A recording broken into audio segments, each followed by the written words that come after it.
Hi. Hi. So this is going to be our introductory video. Indeed. Who are you? Who are you? I'm still trying to figure that out. Okay. There's a rule here, guys, that are watching. No farting. No guarantees. The hell's going on? It's a good question. I'm glad I'm Italian. I'm not white. You kind of are. Why does it have to be the big chicken? Why does it have to be the big chicken? Why do you have to say it like that? I was right, and Yes. you were racist. It's Britney, bitch. I still have a belief that Sasquatch is out there, but that doesn't make me crazy. And you give me that face, and this is my issue with you. You're a questionable person. This is a podcast where Rick, a Generation Xer, and Tim, a millennial, come together and try to find answers to our changing world. Break it down with Rick and Tim. All right. So why should people listen to us? That's a very good question, Rick. Why should they listen to us? What do you have to offer as a podcaster? What do I have to offer as a podcaster? Well, a perspective is what I have to offer. Could a perspective because you are a white privileged cisgendered male. Yeah, all of the above, I You're guess. part of the patriarchy. Mm-hmm. Part of the problem. Sure. Oh, no. And I am doing my best to make up for that, I guess. People are going to think that our podcast is very liberal and very woke. Is that a bad thing? No, I guess a lot of it is based in reality and what's happening, like, in our, like, immediate, like, present at Yeah. the time of the podcast. So why am I here? Well, what perspective do I bring? Well, I'm a family man, so I have had the wisdom of raising some children. I have experience working within the community, working with kids at risk, which is rough. It's been a rough go, and here's why. It's because it's not necessarily the kids. They are innocent, and even when they're guilty, they're still innocent. It's who we surround them with. It's the people. It's the systems. It's nothing works. Nothing. And I've kind of been chewed up and spit out of that a couple times. You're also a teacher. I'm a teacher. And so I have some experience just kind of dealing with trauma within the community. And you're educated. And I'm educated. That is true. And I've traveled. I've been around the world a little bit. I think you bring a lot of valid information to the table. Right. I wouldn't necessarily say that I bring like a mastery of anything, but I bring, like I said, a perspective, right? And I think the important thing for people to remember is that I kind of reserve the right to change my mind because I'm still learning. And there's probably going to be information that I'm going to get that's going to change how I think about the world around me. So I'm kind of waiting for that to happen, and I'm going out and kind of exploring. But I do have a lot right now in this moment that, I think I can bring to the table. Well, we're also living in a time when everything is changing, and there's new ideologies, and people are firmly positioned in a belief system, whatever it is, and they don't want to waver, and they don't want to change. And they're, they have so much pride, and Right, people are dug in. and we are fluid. We can't be just one way all the time. Well, and the problem is people are dug in right now and they're armed. Yeah. Yes. That's true. Right, and how do we allow that fluidity, or how do we, bring that fluidity to our community? Yeah. And it's okay to change your mind when you are given new information. Mm-hmm. Absolutely. And I think one of the things that hurt Dr. Fauci was people were expecting the information to be solid when they were just figuring things out with the pandemic, and information as it was coming in was changing ways of how to handle it. And people were not happy about that. Right. And it appeared that they were making things up as they were going along. Well, in a way, you kind of have to because... Oh, yeah, absolutely. So... Well, and here's the thing. People don't realize Dr. Fauci did everything right. And I think I'll probably talk about this in an episode, but it's easy to kind of predict and see what we had in place. Everything we did was by the book. And Dr. Fauci came in and said, look, we're doing everything right. And lo and behold, we have a vaccine that's going to work, and it did. He came in and was what we needed in the moment. Right. In regards to science, when it's something new, novel, I guess is the word. Mm-hmm. We have to put it through our system. Right. And there's going to be mistakes, and there's going to be new We did discoveries. very good. I don't think we made many mistakes. Right. Yeah, and we were only given so much information. Right. And to be honest with you, after seeing the whole process, I have a sense of hope that we can do it. We can do it because there have been bad sicknesses, and who knows when one spreads like that. Good gravy. And hopefully they've built more ventilators in the past 2 years. I'm sure there's steps taken, but again, look at the plethora. You don't know. And the plethora of face masks that we have now, and right. how to combat it. But that comes back to, our readiness is one thing, but our response in the moment as a community, how do we handle that? We did okay. We did okay. I think the blue states did well. Sure, you're right. So you look at this and go, where are the problem places? Yeah. Now, that's not to say that. Why would you say just the blue states? Because we were all about masking up, and we were not saying my body, my choice, and coughing on people. And we saw the videos. You've seen the videos. Sure, I'm sure if we look at the statistics as far as where things happen, even if we break it down by state, granted, Multnomah County was not doing well, but we are the epicenter of a city, a major metropolitan area. But our rural counties did not do well at all. And that's rural counties, right? And those rural counties, are they blue? No. Case in point. Sure. We are not very MAGA friendly. No. MAGA! And I am pro-conservative, pro-liberal, pro-two-party system, pro-democracy. Are you really? I am. Pro-two-party system? Mm-hmm. Ooh. Because of majority rules. Sure. Three-party system, okay, no. And it's going to become a three-party system with Donald Trump, since he's now targeting DeSantis. It's going to be MAGA. I can see what you're saying. Well, now, how about this, though? What if instead of the way of doing the regular voting, what if we did ranked choice voting? I'm not familiar with what ranked choice voting is because I believe in Bigfoot. Oh, boy. There he goes. So explain to someone who's been in a cult for the past 10 years what exactly is ranked voting. It's kind of exactly what it sounds like. So you got a choice, right? Let's say you've got 3 candidates. Then you can choose 1, 2, and 3. You can rank them.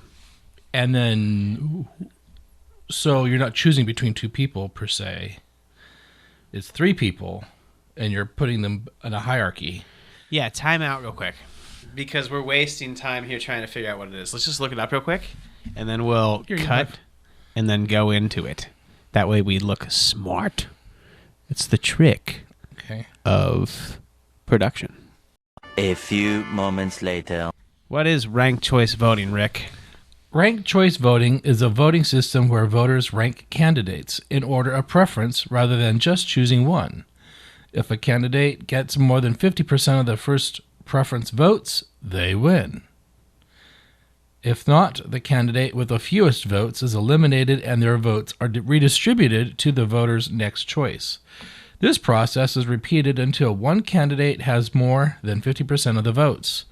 The idea behind this system is to ensure that the winner has the broadest level of support and to prevent vote splitting. Sounds feasible, sounds doable. Would it be crazy if we in Oregon in our next election will have ranked choice voting? Sure. Let's That's get rid crazy. of the electoral voting altogether Rick, and do that. It's already done, Mr. Richter. We voted for it. We voted for ranked choice voting. Did I vote for it? I don't know. Did you? I don't know. That's a good question. One thing that Tim and I agree on is there's nothing wrong with empathy, and how the extreme right has taken the term woke and made it into a bad word, just like Antifa. I am Antifa. Sure. I'm Antifa. I am anti-fascism. I remember when I was a kid, there was the one, what was it called? Friends Stand United. You remember that one? No. FSU. And people were like, oh, you mean Crikey Dingo? And you're like, no, man, Friends Stand United. But then you realize what that thing actually was. It was just a bunch of guys that got together and beat up neo-Nazis. It was weird. It's unfortunate that the media has created terms and applied them to people in objectification ways and diminishing the good work that my dad did and people who fought in World War II, because they were, in very essence, Antifa, anti-fascism. But now it's a label to apply to people that are protesting and burning down liquor stores. Yes. I agree with you. I think that's what it's become, right? But someone always has to be a target. There's someone that has to be a target. Gays, trans, Antifa. But you have to understand, Rick, that Antifa, within them, like, who knows? There's craziness about them. Just like this, it's like to them, it's like it's our MAGA, right? Our MAGA is their Antifa. Extremes. Yeah, extremes. And so you have to, you gotta. I feel like there's this drive also to align ourselves with somebody, right? We have to align with a group because we're groomed. Because we're groomed to do that. From and day so one. Going back to why I'm here. I am here because I grew up, like you said, white privilege and all this stuff. Cisgendered, a term that I didn't learn until this podcast. Patriarchal. And the thing is, going back to that, like, why does somebody have to make a label for me? Because that's how we categorize things. Now we have hashtags. Now you are a hashtag. That's right. So I don't even know. But going back to why I'm here, it's because I had learned a bunch of things growing up that maybe weren't the best lessons and weren't the best outcomes, I would say. And so I've had to unlearn a lot of things that I was taught or that I emulated from my environment that I grew up in. Mm-hmm. And that is why I'm here. I chose Tim for my podcast because I felt that he brought a lot to the table. And how I got to know him, he's my neighbor. We would go for walks every single day. And I'd be walking my dogs and he'd be walking his kids. And of course we would be talking about the events of the day. And unfortunately I had to do a lot with politics and our community with homelessness. And then our drug addicted migratory transients coming through our neighborhood and leaving their paraphernalia and stuff. And so we decided, hey, let's do a podcast. Let's talk, because we're already doing it while we're on the walk. So now we can possibly share our points of view and opinions with people that might benefit from this. Is that why you're here, Rick? I think so. Okay. Yeah. Any other reasons why you're here doing this podcast? I am a very opinionated Italian man. I know what's right, and you will do as I say, but not necessarily as I do. Oh, boy. Tim tends to be very serious. I tend to always try to find the joke to alleviate the problem or the issue that we're talking about. Have some fun, poke at it. But then when I get set off, I get triggered. It's hilarious. And Tim has a hard time, I think, trying to bring me back. Because what do you say? Whoa, whoa, whoa, whoa, whoa, whoa, whoa, whoa, whoa, whoa, whoa. I mean, you just go on this whoa, whoa, whoa, whoa, whoa, whoa, whoa, whoa. There it is. Yeah. Well, somebody's got to slow you down, and you got to pump the brakes. I'm not going to just have you crashing into the wall. Rick!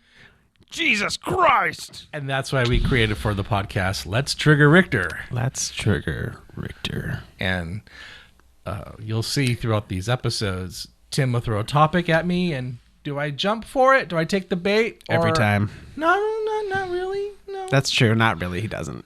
No. He does about as many times as I get the answers right on the Quizlets. And so, because he's a teacher, I thought we would turn things around and create a segment called Let's Quiz Tim. And it's questions pertaining to the topic or just whatever I decide to throw at him. Yeah, and I sometimes do absolutely terrible. For Because, example, again, my knowledge is limited. I didn't do a lot of book studies. Mostly experiential learning from this one. And so, I love to travel. and now it's time to Let's Quiz Tim. Again? Okay, here we go.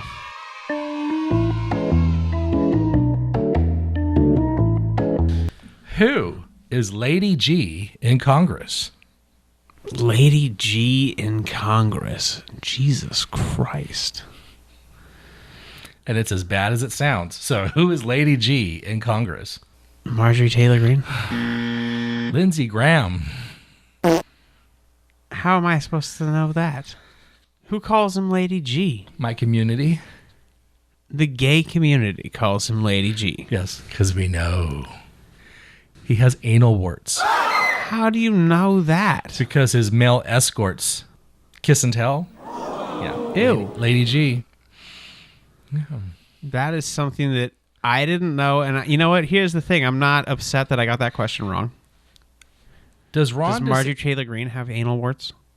Her face is an anal wart. Oh, that's awful. All right. Does Ron DeSantis Have anal warts. have a penis? What in the world is that question? Does he have a penis? Yes or no? I don't know. I don't care. I don't care about his gender. I'm sure he does. If he presents that he has a penis, then he does. Now, whether or not he controls it or does it represent him, no. Tim. Because what? The correct answer is no. He does not have a penis. Why not? Because I say so. Is that it? Yes. Why does Donald Trump take Xanax?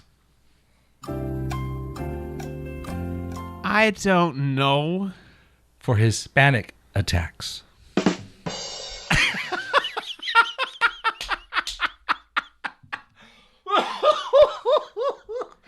I thought for sure you'd see that one coming. No, that's incredibly racist. My mind doesn't go there. I'm trying to make this a family show, you ass. What musical instrument does Bill Clinton play? He plays the saxophone. No. No, look it up. He plays the No, saxophone. he plays the harmonica. Oh, God damn it, Rick. We got two more. Oh, for f***'s sake. No, but look it up right now. It is the sax. It is the sax. But for fun and games and giggles. All right. What does Nancy Pelosi's husband have right now? PTSD. A headache. And probably some PTSD. What do you call a Disney princess that supports Donald Trump? Nope, I don't want to do this. I'll give you a hint. You ready? Nope. Snow White. You don't get it. I am not going to acknowledge whether or not I get this joke on air. Snow White supremacist. All right. Out of all those jokes I told you, which one was the one that was the funniest? The Snow White supremacist one. That was the funniest one? Yeah, I thought that one was clever. I think it's a toss-up between the harmonica and the Hispanic attacks. Nope. Not going to go anywhere near those two. That is all you. Write your letters to Richter, Riolo, at the Richter, whatever, off the Richter. Jesus Christ.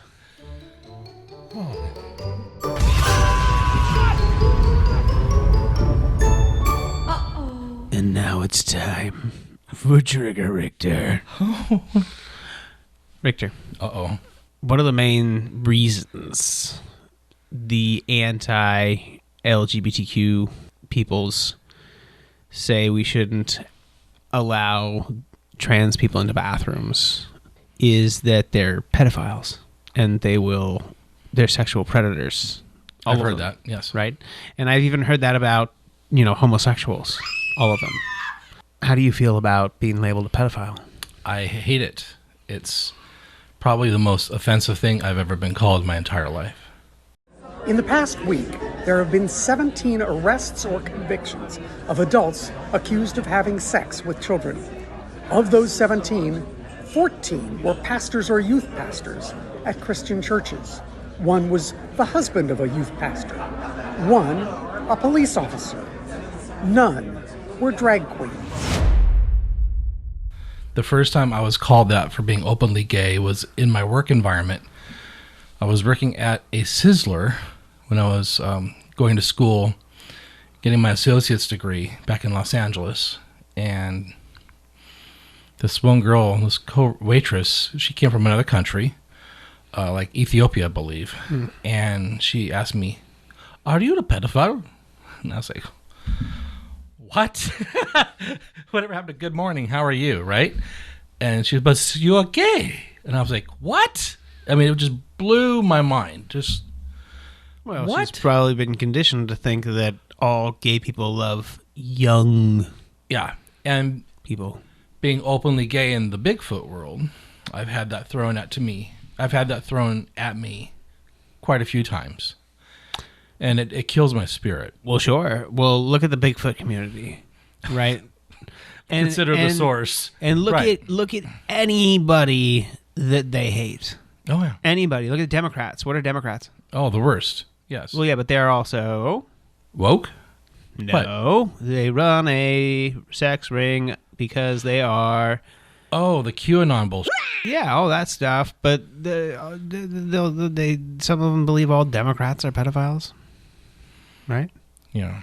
Right. So it goes down to who do you hate and what's the worst label you can put on someone to make them feel incredibly terrible about themselves. And it Pedophile. it kills. It kills. Right. Words kill. Mm-hmm. They do. And it's just, what I hate is how people will just, sin is sin. So they'll equate me as a murderer because sin is sin. And I just, no, you can't do that. And I have first cousins that have put me into that category, which is why you will never meet them. Sin is sin. Yeah, you'll never meet them, and they're not a part of my life. Sure. You know, so no one needs that kind of verbal abuse from their own family. Well, and like judgment. Who needs judgment from that lens? Right. Right? That's just setting yourself up for grossness. Did I get triggered? Or I got kind of sad and reflective. You did. I mean, I guess we triggered some emotion in you. Definitely. Yeah, that's true. I think we triggered you successfully. Yeah, calling me a pedo is definitely one surefire way of getting on my bad side. Sure. You've seen me blow up. So no, zero tolerance for that. Sure. So originally I wanted to call the podcast Rick and Tim Saves the Universe. Right, which sounds like a comic book that didn't go anywhere. And then I said, well, you come up with something. And then Tim came up with, Break It Down with Rick and Tim. and I liked that. It was cool. Yeah. Yeah. Well, I wouldn't necessarily say I came up with it. I thought Yeah, we you ca- did. You well, did. I did, but you contributed to the think tank of the whole thing. Yeah. Right? You triggered the idea. And then I was sitting inside his living room and like, well, what kind of topics do we want to talk about? And education, mental health, homelessness, and then it snowballed from there. And like, oh, what about, aliens and Bigfoot and All that stuff. belief systems and everything that's being thrown at us on a daily basis in today's Right. changing world. Right. Tim is pro Bigfoot. Sure. I'm anti Bigfoot. My experience with the culture of it has made me turn away from it. Right. He is Rick, you are against the commercialized Bigfoot. Establishment, the patriarchal order of things by Right. men creating Bigfoot. Bigfoot's real because I say it's real. Right. But what about like the natives Bigfoot and that kind of stuff? That's that's Pandora's box because not every native tribe, That's indigenous true. people, has the same belief in what Sasquatch is. That is also true. Some say it's a spirit. Some say it's another tribe of Indian. Others say it's a cannibal and it's going to steal your child and eat it. Well, I have very little knowledge on all of this stuff, so I'm going to defer to your expertise because you've been in that world. We both think UFOs are real. Yes. Well, I mean, and so does the United States government. I have a faith in a higher power, God, if you will. I do too. We both vote Democratic. Yeah. Although, not always. I've always. I, in my local election, voted for a Republican mayor. Clutch the pearls. I almost voted against Tina Kotek. Almost, but I didn't because you talked me out of it. We were out walking. You told me that, Yeah, who would you have voted for instead? Probably the Toad. Betsy Johnson. Oh, poor thing. Betsy. Gets only 8% of the vote. So in rank voting that you were talking about, she would be the loser, the third, the very bottom. So those votes that went to her because of rank voting would either be distributed to Tina or Christine Drazen. Right. So let's say most of the people who voted for Betsy Johnson then voted second for Christine Drazen, and Christine Drazen was in second place instead of first, right? Well, she could overtake Tina Kotek if they took all of Betsy Johnson's voters and said, well, we'll go with your second choice, Tina Kotek. Most of you chose Tina Kotek, and Tina Kotek takes the lead and wins. And that's how that would have happened. And that's how that would have happened. Right? Isn't that crazy? But you're smart. Well, I research stuff. I try to educate myself. And here's the other thing. I'm wrong a lot. So I get corrected, and I allow myself to be corrected, which has helped, I think, in, guiding myself through this crazy world. Richter. Yeah. What do you bring to the table? As a podcaster, do you think my experience in the Bigfoot world brings a lot to the table in regards to discussing ideologies, belief systems, cults, things of that nature? Of course, because you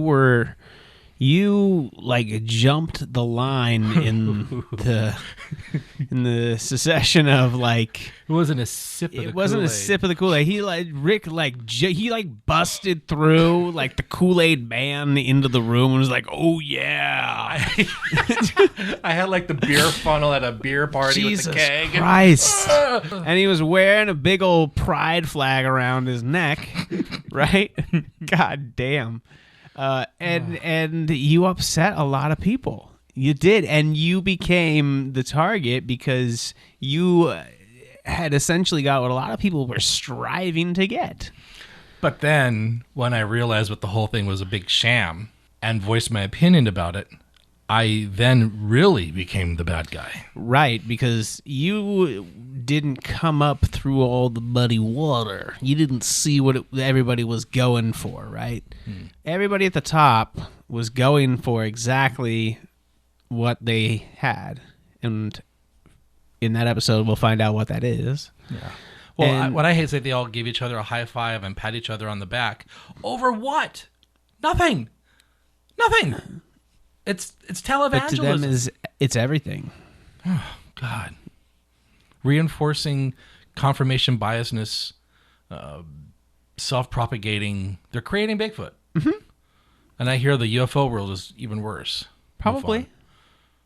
But, I mean, that's the point, right? No, it gives them a place to go and play this character. Be seen, be heard, be important. Right. Yeah, in this make-believe community. Have control. It's a control thing. I am fascinated by the topic of UFOs, always has been, but because of my experience in the Bigfoot world, I know better than to become involved in the UFO world. I will just be a lurker, discuss it with my friends, watch the videos, but not participate in any kind of online discussion. Nope. Okay. Yeah.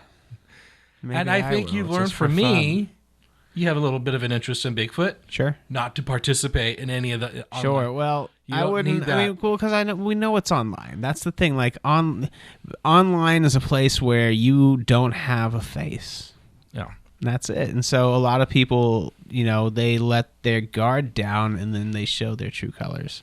And they, a lot of people. It's like the South Park episode. Like it's your everyday people who are just like, I just want to get online and take out my frustrations and angers, and I just want to be a terrible, terrible person. It's interesting too when you see those people in person, because you're like, what's the relationship that we have in person? How does it translate from the internet? Right. What I'm slightly worried about is when I finish my degree in June and I start working and advancing in my career in film and video production, is my involvement in the Bigfoot world going to hurt me? How would it hurt you? Just that Bigfoot outside of the Bigfoot world, it's a joke. Right. And I was hook, line, and sinker. I was on that reality show. And that footage is out there forever. Sure. So I have to accept it, and that was a part of my life, and You also have Off the Richter. True. And the only reason why I've kept those videos on my channel is because people have asked me to, because it's an archive of information, blah, blah, blah, blah, blah. I get it. But could you imagine running for political office and then someone saying, aren't you the guy that believed in Bigfoot? Didn't you? Yeah, I saw you at the convention. Yeah. And I would not be the type that would say yes just to get votes. I'd be like, I would see. That's the difference. Like you and I would have no shame. Well, the thing is, like, again, going through like my life and just realizing the privilege that I had, and just the shame that, for example, I was in a play in high school where I was playing an Indian person, and they just dressed me up with all the makeup and everything. And to this day, there's still a picture of me like hanging on the wall. And I've asked them a couple times, could somebody take that down? Yeah, that could come up and bite you in your ass later. Sure, well, but here's the thing: if you look at it, you see you don't see like me. You see a kid. Like I was like 14. I was a dumbass kid. How the hell was I supposed to know? I have no concept of the world at that point. I went to Catholic school my whole life. I can honestly say there's no photos of me in any kind of Native American paraphernalia. Sure. No blackface, but there are photos and video of me in drag. Of course, probably. My. Are you ashamed of that? No. Sure. So, it's all in fun. Shame. Like, I know that picture exists. Am I ashamed of it? At this point, no, because my thing is, where the hell were the adults? Why are people letting me do this? Well, it was a different time back in the 1970s. It was not the 1970s. I am not that old, Rick. It was in like the 2000s. Oh, that's even worse. Right? It was bad then, too. Here's a question for you. Yeah. What do you hope that our listeners and viewers get from our discussions? I want them to get the process, I guess, of how we look at the world around us through the lens of empathy, I guess. That's my biggest goal right now. I try to teach my students that way, just to look at the world with you have to have empathy, right? When you look at something. So like in my because now all of a sudden I no longer teach math, I teach social studies. And my goal is to show them in politics, like, where there's empathy and where there's not. Everything, in my opinion, needs to be approached with, great, who's going to get hurt? And if they're getting hurt, how bad? And can we, prevent that? And if we can't, well, then let's look at this, what we're doing, and discuss if it's the right thing to do or not. Like when we look at the pandemic, it's this, well, do we keep the stores open and the economy going? and let all the old people and everybody, all the sick people die? It was killing a lot of healthy people too. Or do we shut it down and try to save everybody? Jesus Christ, everybody. In our discussions, we don't always agree on everything. Right, we don't. Quite a few times you say, well, I disagree. I disagree. Well, yeah, I disagree. I disagree. We never get too heated. No. But, no. I think we do at one point when you exploded on a poor transient. I got triggered.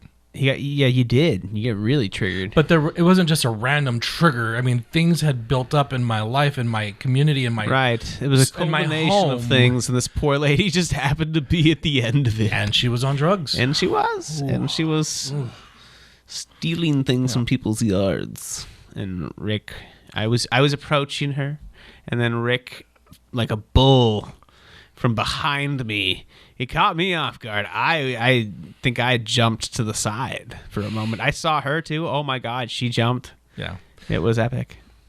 We talk about this. We do. I'm reliving it right now. Oh, it's traumatic. In our mental health episodes, we dedicate 3 episodes to discussing mental health, which is very important.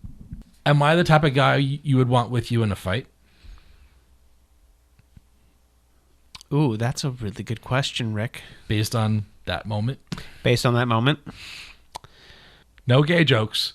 Okay. Hold on. Let me rethink what I was going to say. I'm not going to beat a person with my purse. Then hold on. Let me rethink this. But no, in all seriousness, I don't know. I don't know, Rick, because here's why. Because I was handling that situation. You should have recognized. Like I was gaining control. But you said for me to back off. I backed off. And that's the thing. And so I think now I would be okay with having you in a fight, but at the same time, like there was there was a moment where I had to turn around and try to prevent you from going crazy, right? And I had to calm you down. And so my job became twofold here: make sure this meth head, or whoever it was that was this person who was clearly going, let's go back and let's not call her a meth head. Let's call her, somebody who's going through a crisis, right? Richter's rubbing off on Tim. Oh, I know, God. But you were like at school. You're like balancing 2 variables here. One's really set off and the other one's cuckoo. Sure. And yeah, it put me kind of back in that situation. And unfortunately, like I have experience in that, high stress environment with people who are, intoxicated and or going through some mental crisis and or are triggered. Here's where you disagree on. I'm the type of personality that's like, oh, I wish a bitch would. Oh, nope. I wish you wouldn't. Oh, I would take my earrings off, my high heels off, and whack. I will cut you. But that's the other thing though. But when everything's calm and we're able to reflect, what good does that anger do? And because anger is just 1 letter short of danger. That is true. Oh, that's some fun wisdom that I'm going to share with my students. This is what I bring to the table. There you go. This wisdom. That's right. Richter's wisdom. I'm very calm. Mm-hmm. Collected. You're calm and collected in some situations. And then boom. And then you're like a volcano, just sleeping until bam, pyroclastic flow. I carry a lot of energy. Yeah, and you do. I had a teacher kind of like jump back at school because we were talking about a subject, and I was like, oh, but then da da da da da, and he was like, whoa. But then all the Gen Z students in my class are like all meek and are all meek. I don't know how to describe it. They were just all in their shells and they're afraid to speak because they don't know how to talk. All you know how to do is play on their phones. That's true. Generation Z. I will say this about Generation Z. They put down the Instagram and the Snapchat because this was before TikTok. They put all that down and rose up their fists in solidarity for Black Lives Matter. They did. Yeah, that was. I was very proud of that youth movement. Oh, there is something that they're going to be passionate and feel the need to stand for. Oh, they're going to ban TikTok. Who? The government at some point. Well, if things get worse with China, oh yes. Anyway, and you know what? What are they all going to ban too? China has access to millions of people's information. So much information. It's so hilarious because what China has done is they essentially hacked our teenagers, like our tweens. They're like, let's go for these dumb kids. They'll download our social media app and we'll listen to everything their parents are doing. Or we'll essentially turn the United States into what Batman turned Gotham City into with all this shit. Well, like I said, things get worse with China. I think they should remove TikTok. What would they do? Kids will go back to Instagram and Snapchat. You're right. They would. Or there'll be something new that'll be presented. Sure. Be Real. They'll go back to Snapchat and Instagram. No, Be Real is Be Real? It's a You telling me? I thought you were telling me to be real. no. Be Real is an app. It's like it's another social Take a media. picture of what you're doing right now. Right type now. of thing. I've Well, heard yeah, about yeah. it, It's just so like once a day, like at random, like it'll be like boom, Be Real, and you got 1 minute to take a photo, and then you can still take a photo and post whenever you want, or take a photo, afterwards, but it'll tell you that you were late, and you're not cool if you're late. You're not being real. You're a millennial. I'm Generation X. You're between my generation and these children in diapers with cell phones. I grew up, and I remember when the internet came about, like the real consumer internet. So you identify Dial-up. more probably with Generation X than you do with millennials. Welcome. You've got mail. Oh my God, that sound. And then sometimes it would just say welcome, and then you just be all sad. You're like, God damn it. Goodbye. Yeah. So who do you identify more with? Millennials or Z or Xers? I think you identify more with Xers. probably. Yeah. And with me, it's, I guess, boomers and millennials. Well, now here's the thing. Generations, there's a few Gen Zers that I get along with, but I guess you're right. I don't know. I do get along better with the older people. See, my dad was in World War II, so he wasn't a baby boomer. Okay. But the generation after that was baby boomers. Baby boomers. I click with millennials more so than I do with baby boomers. Boomers tend to not be as embracing of diversity as millennials are. Yeah. Because of who I am, I go to where there's a hug. I completely agree. I grew up, my parents were boomers. They had beliefs when we were growing up that changed. But I mean, they were always somewhat liberal. I just think that my mom, and in particular, kind of got caught up in the Catholic Church a little too much in their rules. But then she saw through the lens of empathy. There's something I want to tell you. What do you want to tell me? There's a missing generation that's between is there? X and baby boomers. Okay. And it's Generation Jones. Okay. From, I think, 1954 to 1965. And that's one of them right now. My brother was born in 1958, and he would be considered Generation Jones. Okay. And what made them the lost generation? Well, let's find out. Oh, you didn't actually look to see why they were the lost generation? We're supposed to be informing people here, Rick. No. Hey, no barking. The lost or forgotten generation in the sense that a lot of attention is given to the baby boom generation. Then there's the whole Generation X Babble-palooza that started in the early 1990s. I think they were the ones going to the discos in the 70s and, wearing the bell-bottoms and the feathered Farrah Fawcett hair. That's that generation. My brother was that. I remember my dad had an embroidered jean shirt. Remember watching Three's Company? Nope. Oh. The Partridge Family? Nope. Brady Bunch? A little bit. They're examples of Generation Jones. As they got a little bit older. The 70s show. Yeah. That's a Generation Jones. That's the kids? Yeah. Okay. Yeah. So you learned something. I did. So we have baby boomers. Generation Jones. Generation X. Millennials. And then those in diapers playing on cell phones, cancel culturing everybody. Generation Z. What's next? Generation Alpha, your kids. My kids. Yes. And I think they're going to be better than Generation Z. Where does Generation Z stop? I think they're in high school right now. That's the ending of it. So the kids that are in elementary school are alphas now.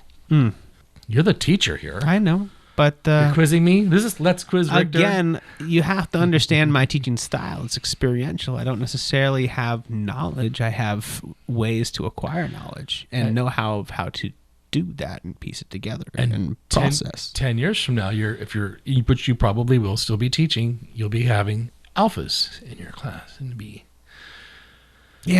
interesting to It'll see. be interesting to see how they are, because you're right. These, they're the pandemic Zs kids. They're the quarantines. the quarantinis. Yeah, Yes. God, man, and quarantine really messed up some of our kids.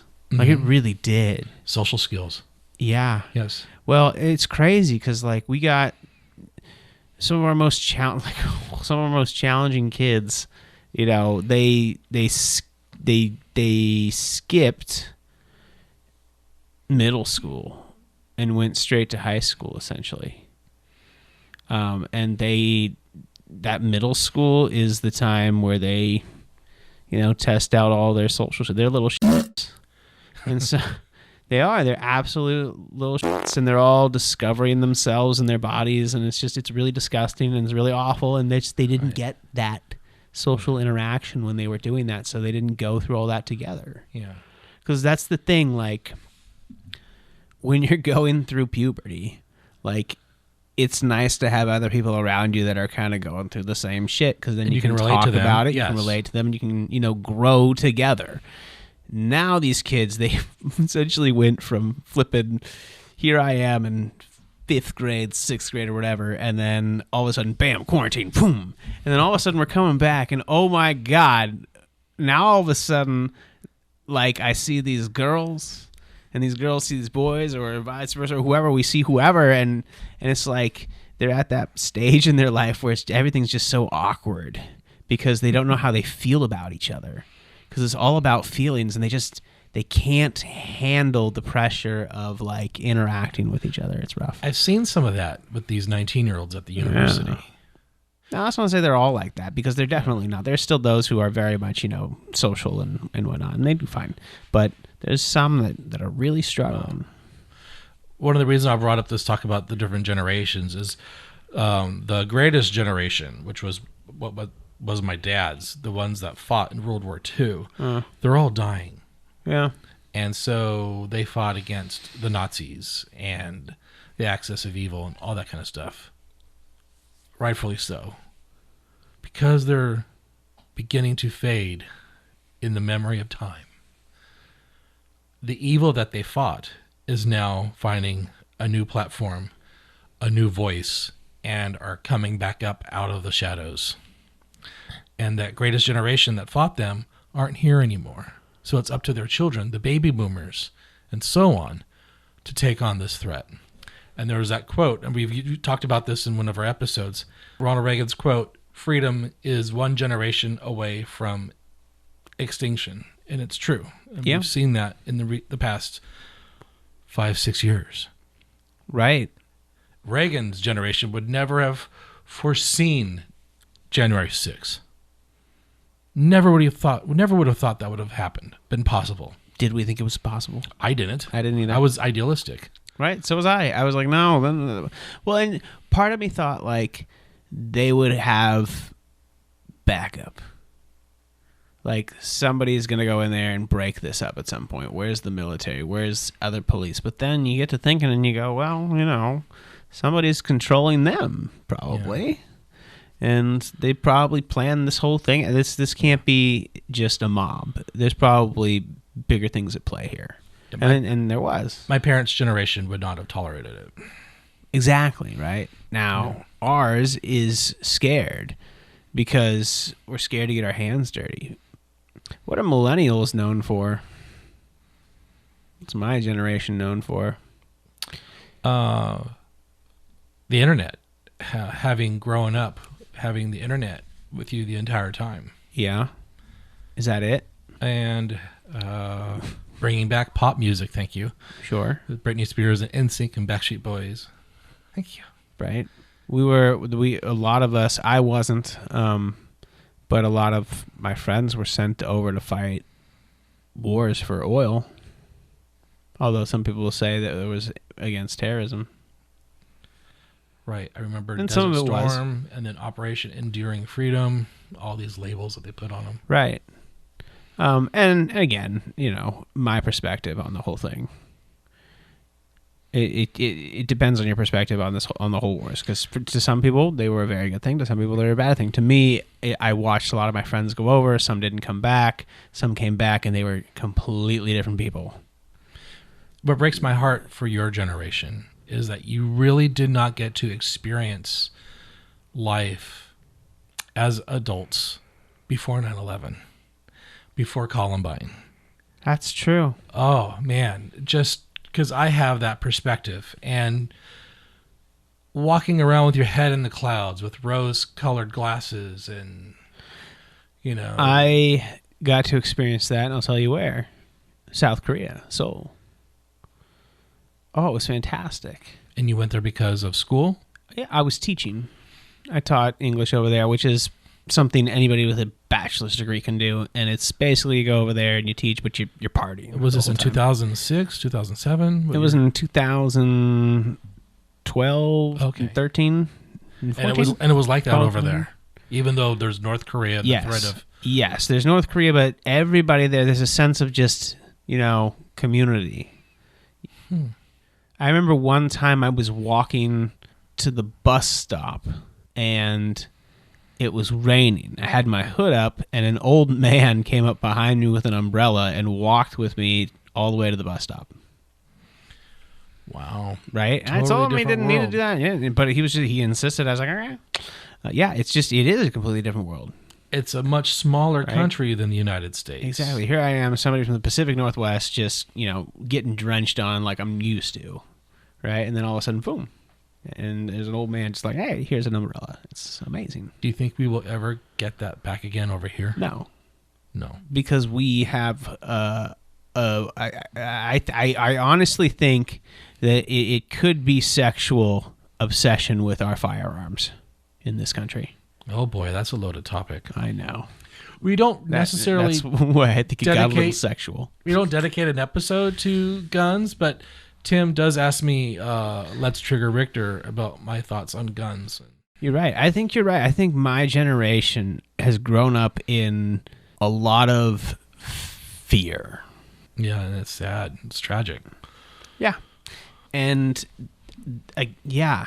And then yeah. And then the Z kids, they're kind of numb to it. Yeah, that's the other thing, because that's the thing. Like, my generation, we grew up with the internet, but we also grew up with the violence. Like, I remember, like, these kids don't remember lag. Like, if there's lag, they won't play a video game. Oh, they'll just walk away from it? They won't have Absolutely. patience? Really? Oh, you cannot play a video game if you're lagging. Man, I stare at the screen watching it spin. Come on, I know it's going to come. Right? No, but this is video games. Stuff like that. I remember playing on the internet, and I remember when I was able to get on the internet. I don't care if I was lagging. If I was in the game, I was in the game, So and I played. Patience. And you had to, like, predict where people were gonna, like, jump to when you were aiming, and you could, like, I got really good at just, like, pop, and then there they are, dead. It's great, but it's an attention span issue. But no, well, yes, but they have an expectation that it's going to work and it's going to be reliable and it's going to be there because they grew up with it. I saw this lady the other day who she had a kid and we had at a playground. And this lady had her like 1-year-old, 1 and maybe a half, sitting there eating at this playground. And when the baby was eating, she pulled out an iPad and put an iPad in front of the baby for him to sit there and watch. And the baby didn't want to watch the iPad. The baby wanted to like look around and be stimulated by the environment around him, but the mom kept like putting the baby down right here. Come back to the iPad. Come back to the iPad. Eat and be in the iPad. It's like they've grown up in that world. And I think that's the same thing with the violence. They've just grown up in the violence. Yeah. God, I remember I've been in a few lockdowns. It's crazy.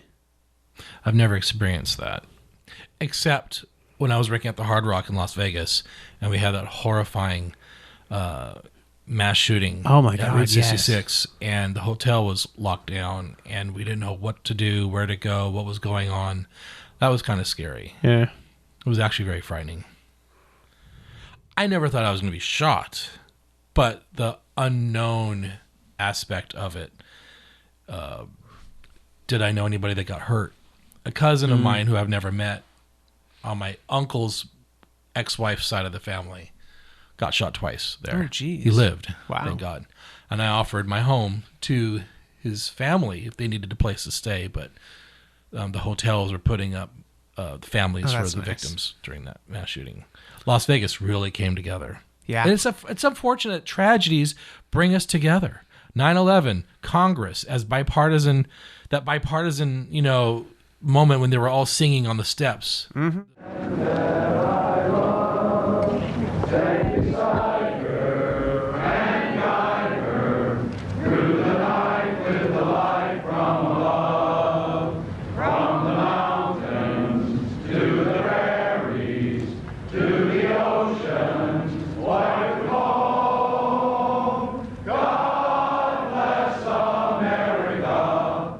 Could you see Marjorie Taylor Greene doing that with AOC? No. No, I can't. Something truly catastrophic were to happen. Right.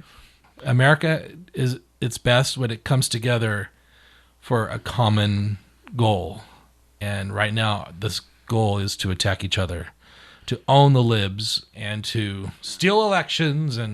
So while we might say the goal, we might talk a lot about different sides in this podcast. Our goal, our purpose for this podcast is to kind of offer a little different perspective that's not necessarily left or necessarily right. Like, it's not too far left and it's not too far right.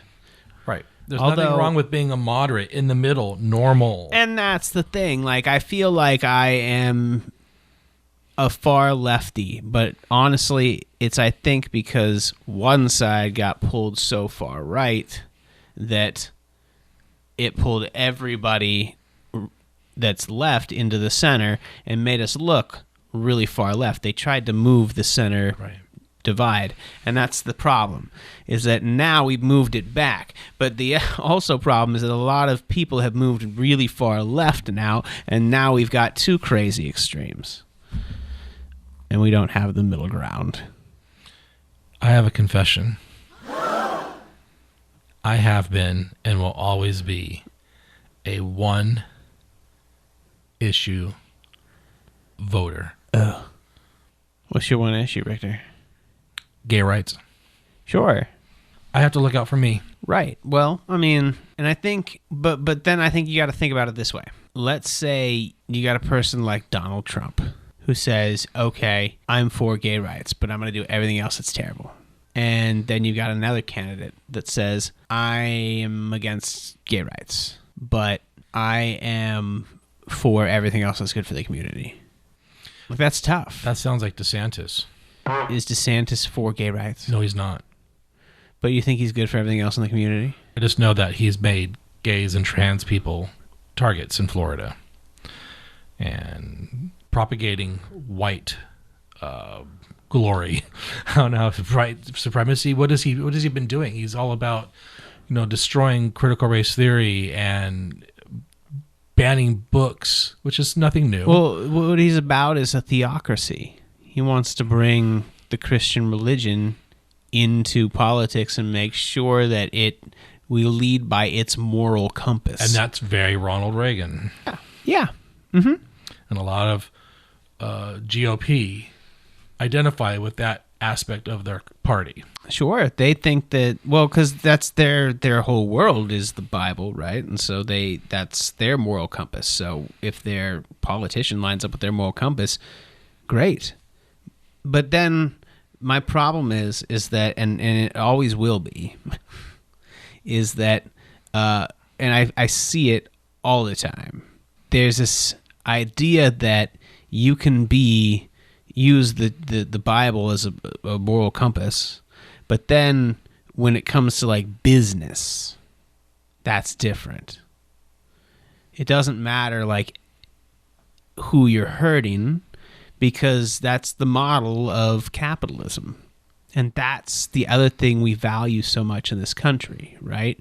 And the problem with capitalists is, you have to get to the top, and you're going to have to use manpower to get there in a lot of ways. So when you're at the top, you have all these people below you. And the problem is the people at the top don't necessarily like to take care of the people below them. Yeah, the trickle-down economy theory, I don't think really works. No. But money talks, right? And money is speech, according to our government. So those who have the money have the power. And that would be George Soros, There's a lot Rupert of people. Murdoch, Yeah. Elkina Muskina, Alan Muskina, Bezos. Well, look at Elon Musk. He flipping bought the most popular social media thing at the time. Bill Gates. Bill Gates. All these men, all men with tremendous wealth. And tremendous power, because they can just throw that wealth. And yet we still have hunger and Right. homelessness. When if those guys could all get together, it could be ended. But that's not... Capitalist. But then it goes back to, again, looking at perspective, right? If you value community, right, then you're going to value what, has been branded a terrible thing, socialism, right? Where everybody has access to things that are going to meet their basic needs, right? And we're not going to capitalize on those basic needs, right? We're not going to capitalize on people needing basic health care, right? We're not going to capitalize on people needing basic food requirements. We're not going to capitalize on, basic housing, things of that nature. And I say basic, right? Because there needs to be room for capitalism, right? But we need to keep it in check a little bit, or at least from my opinion. Right. I think one of the areas where we really messed up, well, two areas, and there's probably more areas, but the ones that come to mind, the first one is internet, right? Just how our internet and telecommunications companies work. And it's not regulated. It's not, and that's the reason, right? It's kind of a little experiment. It's fun to look at. I do it in my classroom, and we look at this unregulated monopoly that they've got, and how they were basically able to cheat the American people out of fast internet for a very long time, Right. and just wring that sweaty towel dry from every drop. It's just nuts. The other reason why I'm here, and this was actually kind of this was the original reason why I kind of decided to do the podcast, is because I wanted to learn the process of doing a podcast, like what the equipment I needed, how to operate it, and then the editing stuff, which I never really got into yet. Do you have the time for it? No, that's the thing.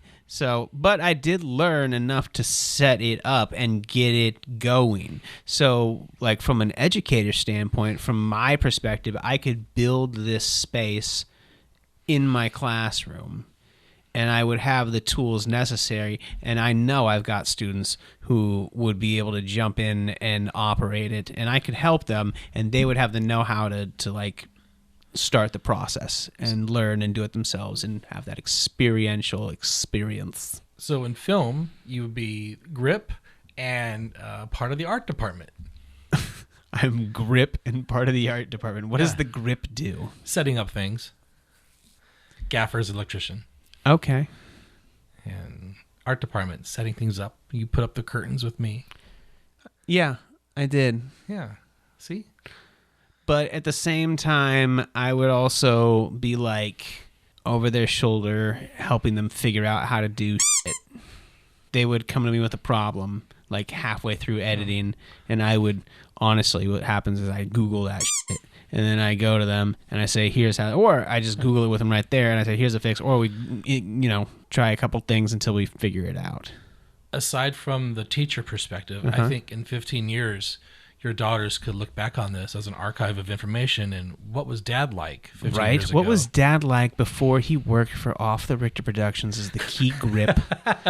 Art director. Art director and key grip. No, I think I'd just like to be key grip. You're the best boy. Oh, God damn. Don't call me that. Daddy. Ugh. So you can follow me on Twitter, Richter_Riolo, right here. Right, and you can follow me at Tim Breaks It Down, right here. Yeah. So be sure to subscribe and share the video with your friends and comment down below and let us know if you think we should continue doing Break It Down with Rick and Tim. All of that.